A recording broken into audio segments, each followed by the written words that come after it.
Hello, fellow risk takers, and welcome to my worst investment ever. Stories of loss to keep you winning. In our community, we know that to win in investing, you must take risk, but to win big, you've got to reduce it. To join our community, just go to myworstinvestmentever.com and receive these 5 free benefits. First, you get the risk reduction checklist I created from the lessons I've learned from all my guests. Second, you get my weekly email to help you increase your investment return. Third, you get a 25% discount on all A Stotz Academy courses. Fourth, you get access to our Facebook community to get to know guests and fellow listeners. And finally, you get my curated list of the top 10 podcast episodes out of now more than 400 fellow risk takers. This is your worst podcast host, Andrew Stotz from A Stotz Academy.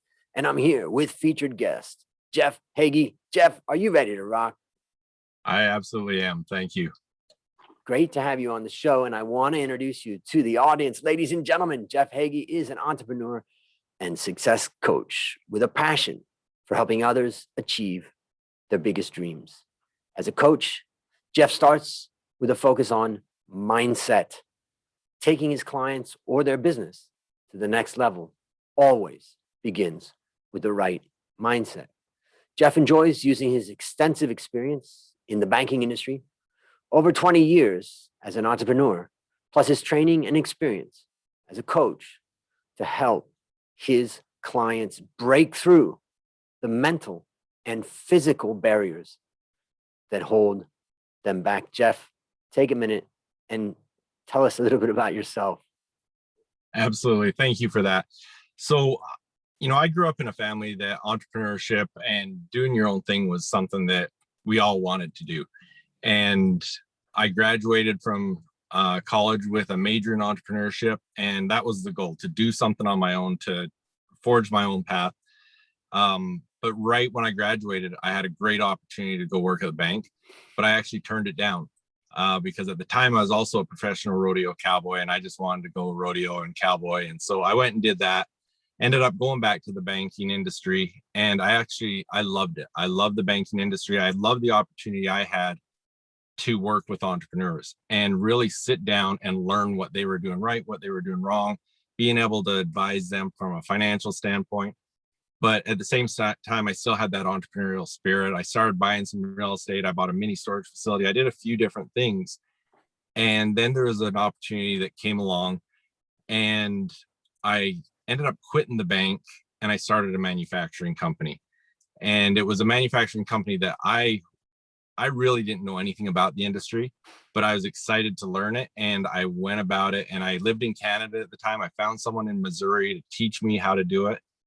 And I partnered with an incredible mentor of mine that was in the home building industry. And we started this company and did some amazing things. Throughout that time, I had a lot of opportunity to continue mentoring people and doing things. This company that we started was related to the home building industry. And so throughout the years, we've had to pivot a number of times, but my love throughout that time as a leader in a company, helping my employees, coaching my employees was something I loved, but also the mentoring part. And so for the last few years, I focused a lot more on the coaching. And as I did that, I got more and more into the coaching. And it's been something that I love. I really love coaching from a business aspect, but I've also been a basketball coach for the last 21 years. And so along with that, I've also started working more and more from the mindset aspect, because entrepreneurs, athletes, it's all the same. And I actually have a mastermind group that I used to do it from our film room at the school, because as soon as I was done, I had to go coach basketball. And one of my assistant coaches was in my mastermind group, and he would tell me, hey, that everything you just taught in that mastermind, you need to teach this team. And so then I'd start teaching the team the same things. And so my business coaching also has morphed into, I work with a lot of athletes as well. And so it's something I love, I'm passionate about, and I'm having a lot of fun doing it. You just reminded me of watching Last Chance U, and I think it was East LA that was the basketball team that was really fun to watch on Netflix. And this Netflix series, have you seen it, Last Chance U? I haven't. I really recommend it for everybody. I mean, it's a great series where they follow, basically junior colleges in the US that are feeding either basketball or football at the Division I level. And all of these young guys, the difference is that most of the community colleges and city colleges, the young guys that are playing are, facing enormous challenges in their lives, whether they failed out and they couldn't make it into Division I because of their grades, or whether they had a problem in their family or whatever happened. So it's their last chance, and the coaches there are trying to help them to see you got to keep yourself together to get that scholarship to get into Division I. And the coaches, there's a basketball coach. I think his name is Coach Mosley, but I can't remember. I was just looking for that. But he was really great. And the idea though is that just seeing these young guys facing the challenges that they're facing and overcoming those challenges, in their own way. I mean, it's not easy, for any of them. Yeah, it's Coach John Mosley, and I just love that episode. It was East LA, and then there's another one on Last Chance U that's about Laney College in Oakland, and that's football. And I just happened in the toughest time of my life, I stumbled into Laney College only really to keep myself from having to pay back my student loans. I didn't have any intention of really getting a degree. I just thought I'd better do that. So I went one semester at Laney College in Oakland, and then it just totally brought me back to the struggles I was facing, but then to see the struggles those guys were facing. So hats off to you for being a coach for young people and providing them and taking what you learn. And that brings up two questions I have. Okay. First question, how did your body survive being a professional rodeo player? Did rodeo rider, Cowboy. what is it called? Cowboy. Yeah. Yeah. How did you come out of that? You know what? It's been a number of years since I've done it, and I feel it more now than I did then. I was a steer wrestler. That's where you're jumping off a horse onto a steer to wrestle them down. And yeah, I did have a number of injuries. I at one time had a horse get cut off and flipped and landed on my head and knocked me out, and broken bones, different things like that. And yeah, I feel some of the aches and pains today, but you know what? It was just part of it. It wasn't if it was going to happen, it was when, and it did. Yep. Yeah. I mean, I look at videos of rodeos and you think this is crazy. So hats off to the crazy ones. Now, my other question is, I just want you to briefly tell the audience and myself about mindset. Like, what is it? Why is it important? And what's maybe some tip that you can give the audience about how we can improve our mindset, or what we need to know about mindset before we get into the big question of the day? For sure. Mindset is such an important thing, and it's a broad topic, but I've started this last year. It was something that I was paying a lot more attention to, both on my coaching, as in coaching client side, but also with my teams and with my own kids, because they're athletes. And one of the things that I noticed, what I really focused on, was looking at a growth mindset versus a fixed mindset. And a lot of the things that I've learned is, you look at things saying, well, I wish I knew then what I know now. Because, for example, in my basketball coaching, I started coaching my daughter when she was young, and had the opportunity to coach her through to her senior year and help her get recruited to college and everything. And she did some amazing things through that process. But I also, as I started studying this, realized that I instilled a lot of a fixed mindset in her in a lot of ways, where I think she would have been even more successful if I would have taught her more about a growth mindset. And what that is a fixed mindset focuses a lot on specific outcomes. You're trying to do specific things, whereas a growth mindset, you're more focused on the process and doing the things right. And with a fixed mindset, you don't achieve something and it's like, I'm a failure, I failed. Whereas a growth mindset, it's like, okay, that didn't work, let's figure this out. And that's when I started realizing that and started studying that. That's when I really got intrigued and how I could help my clients and my teams and stuff. And so I've developed some courses specifically for that, that I've got some that I work with entrepreneurs and some that I work with athletes, specifically to help them develop that mindset, to help them understand how to go through the process, but also improve their own confidence, which in turn improves their abilities. Interesting. I never, thought about it that much, but I think the point that you're saying about fixed mindset is like specific goals. Like why do people do that? There's a lot of comfort in that. I'm not going to do all of this and that and this and that. I'm just going to do this one thing and get it done. There's times where that's valuable, but, there's also times where that is a real limiting belief, let's say. Yes, true. And I'm very much a goal setter, and I'm very an advocate of that. But it's also, as you're pointing, it's not just saying, okay, here's the goal, and if you don't achieve that, you're a failure. Because it's also the process of how we go about achieving that and what you learn in the process. Because realistically, a lot of times someone will set a goal, and by the time they get to it, they've changed that goal because what they've learned along the way.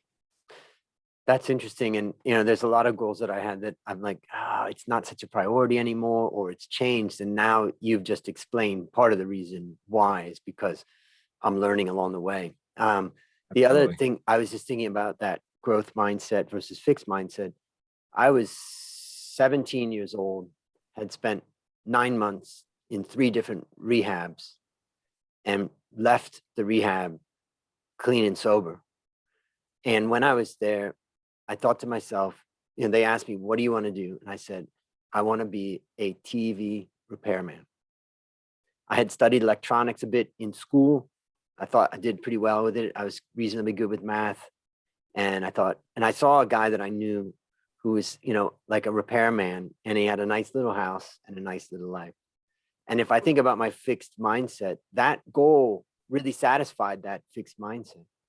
But what I didn't realize is that I was going to be entering on a journey of life that just took me from one place to the next, to the next, to the next, until at the age of 26, I landed in Thailand and built a life and a career here now for 30 years. And nobody could have ever predicted when I was 17 and they asked me, what do you want to do? That I wasn't going to be fixing TVs. And my fixed mindset was actually so limiting. And I say to young people, you'll never be able to see where you could go with a growth mindset. Absolutely. But you'll be amazed. You'll be amazed when you get there. Great story. Absolutely. Well, I appreciate it. And I've learned a lot from you already, thinking about it. You've got me thinking. I've taken some notes on that. I know the audience also is thinking about it. So I appreciate that. But now it's time to share your worst investment ever. And since no one ever goes into their worst investment thinking it will be, tell us a bit about the circumstances leading up to it, and then tell us your story. Absolutely. So, as I said, I was in the banking industry, and I saw an opportunity it was with one of my clients who turned into an incredible mentor for me and a great business partner. And I left the banking industry to start this manufacturing company.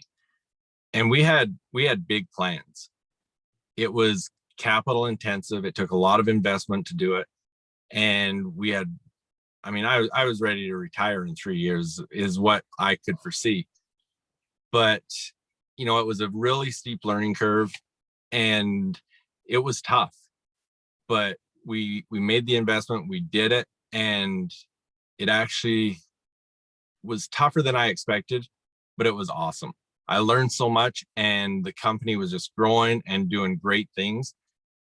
And then 2008 hit, and we had grown to a great size within Canada and the United States, and we were doing some amazing things, but we're tied to the home building industry. And when 2008 hit, our world got turned upside down. Now, up to that point, that wasn't my worst investment. That was still a good investment. We created a great company. We did some great things and we were doing great things. Where my worst investment was is we came to a point between probably 2008 and early 2010 where everything that happened in the market, we essentially failed. And the company should have been done. But you can advise people on how to take failure, how to deal with all that, which is what I do for a living now. But it's different when it's yourself. It's different when you know each investor personally. It's different when you're related to half the investors. And I remember as the CEO of the company sitting in a staff meeting with all the heads of everyone on the team and saying failure is not an option. And so at that time, what we had to do is we had to bring more investment. I had to invest more. I mortgaged my house. I took everything I had and put back into this company, saying we've already sunk as deep as we can go. Now we've got to fight our way back and then rebuild. My worst investment was that we had failed. It should have been done. Mm-hmm. And, I wish I could say I made this great decision that we were going to grind it out and take in more investment and invest all my own stuff and we were going to succeed. We never had it easy since that time. Every time things started going well, we had a focus in the Alberta market, and fall of 2016, we were at our very best we had ever been, thinking we'd go into the spring just rocking, and oil crashes. And, our Calgary market disappears over the winter. And then there was another time that I created a partnership that we could make another big expansion into the US. And there are some things on their side that made that all fall apart. And it was never since things crashed in the 08, 09, and we just kept putting more and more money into it. And we never did recover. And to the point where COVID hit and it ended us. It was a knockout blow. It was. So tell me, what did you learn? What lessons did you learn from this? Failure is always an option. That is such a strange thing to say. We're not brought up to say that. Yeah. And it's easy to tell someone that. It's not easy when it's yourself. It's a lot different when it's yourself. It's something that, I look at it, that was 16 years of my life that it was my life, my family's life, everything we owned, all our money, investments, everything were tied into this company. And, I can say it was January 2021, we shut down. I knew it was done long before that, but I was too afraid to let it happen. I was too afraid to face the reality of what my losses were going to be. I was too afraid to face my shareholders and tell them I lost everything. And what, as you look at that fear now, what was the fear? If you went to them and told them that, what was it you were afraid of? You know what? And the reality is, we did, as the people in the company, we did everything we could to build a great company. And everything that tore us down was out of our control. But my fear was that investors, obviously I had my own fears. I didn't want to lose all my own money. Yep. But from investors and stuff like that, my fear was that they invested in me, not my company. Obviously investors, when they look at an investment, they're looking at what they're investing in. But to me, that's where I had the fears. And what were they going to think of you if you did it? What was your worst case of what you thought they were going to think of you if you said, we got to stop? Yeah. And that's exactly what it was. It's what are they Are they going to think I cheated them? Are they going to think I was dishonest? I mean, I never did anything within that company that was cheating or dishonest, but are they going to think that? I Yep. mean, looking at it now, I know they know what happened in the economy and everything, but to me, it was like, it wasn't that company, I lost my money in that company. It was, I lost my money in Jeff. Yep. So let me share a few things that I take away from it. I've taken some notes. You know, I go back to my own business. One of my businesses, the Coffee Works, that I have with my best friend Dale. And after the 97 crisis in Thailand, it was a disaster. And we ended up having to live in our factory and try to scrape through that. I lost my job as an analyst at, you know, making tons of money. And it was just a great time for an analyst. And I lost all of that. And I didn't feel like I was going to get it back because things looked so dire. And then I think that we had to, Dale at times was really depressed. I was depressed. One of the things I said to Dale, and I think this is an important lesson from this that I want all the listeners to hear, is that, you know, as long as you didn't cheat or steal or do some kind of fraud, tough shit, I say to the investors. You know what you're doing with your money. You're responsible for your money. You put your money in. I didn't defraud you. I didn't mislead you. You put it in and the business failed. You know that any business can fail. That's the risk. And this was a startup business in another country, you know, and we never run a business before. If you are not smart enough to figure that out, and as long as we told you what we were doing, then Right. I told Dale, you can walk away and we can all close this down and nobody's going to. So I think the lesson really is this idea of failure is an option. And so that's the first thing. I think the other thing that you have to think about too is that I like the idea of kind of zero-based thinking, where you ask the question, if knowing what I know now about this business, would I start this business today? And if the answer is no, then you better start closing down. If Right. the answer is yes, then you better start thinking differently and really bring your energy.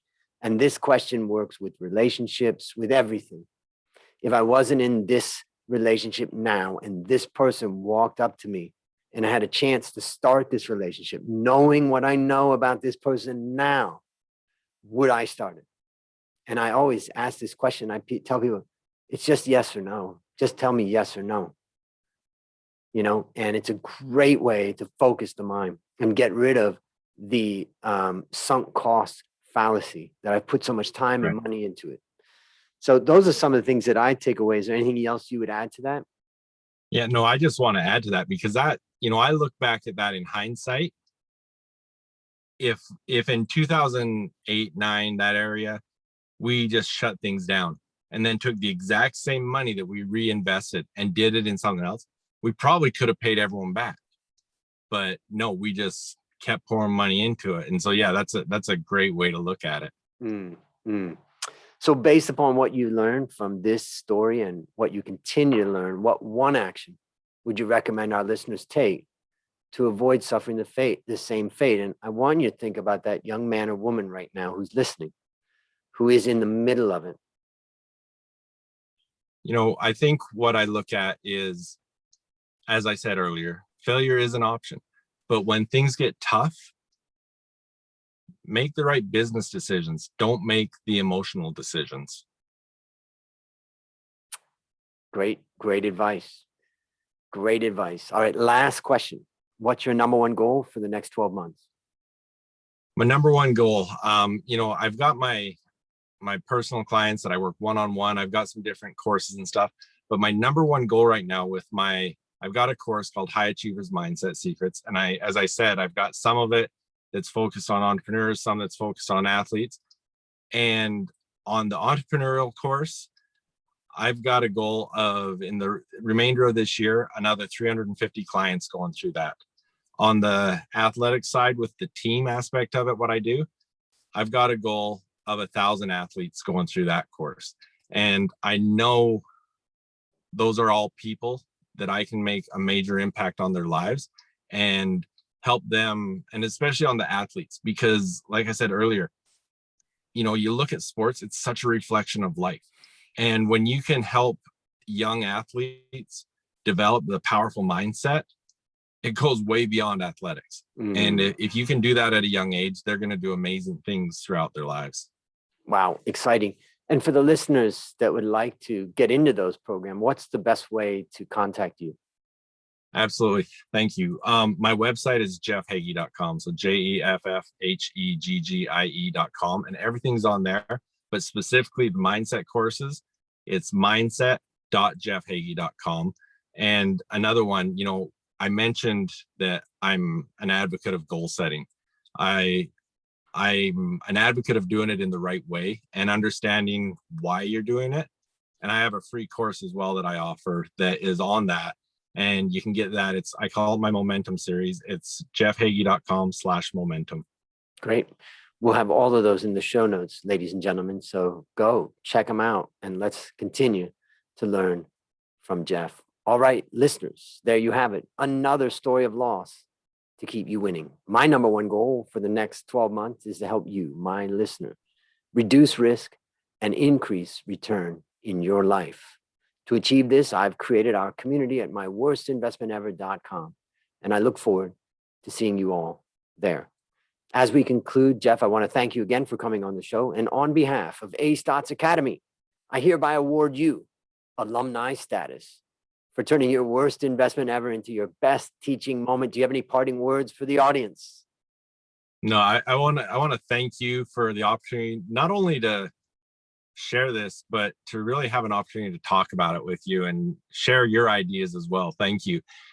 And for the audience, to be great, you've got to be able to take the risk. You've got to be able to put yourself out there and know that failure is an option and be able to accept that. But just like a baby learning to walk, when a baby falls down, they get back up and they try again. So keep going because you're going to get there. Beautiful. And that's a wrap on another great story to help us create, grow, and protect our fellow risk takers. This is your worst podcast host, Andrew Stotts, saying, I'll see you on the upside.